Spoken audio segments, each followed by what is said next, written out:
உடைச்ச காசு தான் ஹம்மர் காரா நிக்குது. கேரளாவில் பெரிய நிலச்சரிவு. ஏன் நிலச்சரிவு? சரிவான இடத்துல போய் வீடை கட்டிட்டாங்க, நிலச்சரிவுன்றான். ஏன் இதுக்கு முன்னாடி கட்டலையா? காலகாலமாக பழங்குடி மக்கள் அதே அந்த காட்டுக்குள்ளதான் மலைக்குள்ளதான் வாழ்ந்தாங்க. அப்போதெல்லாம் வராத நிலச்சரிவு இப்போது ஏன் வந்தது? இந்தியா சொல்லல, தமிழ்நாடு சொல்லல, அமெரிக்காவிலிருந்து கண்டுபிடிச்சு ஆய்வு சொல்றான். என்ன சொல்றான்?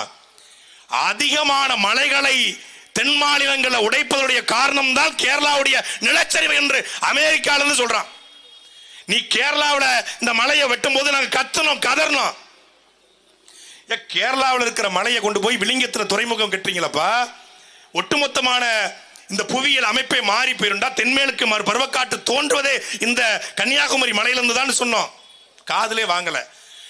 நாங்கள் சொன்ன கோரிக்கையை ஏற்றுக்கொள்ளாம சொன்ன வார்த்தையை வச்சு வழக்கு போட்டாங்க. ரொம்ப ஒன்னும் சொல்லல.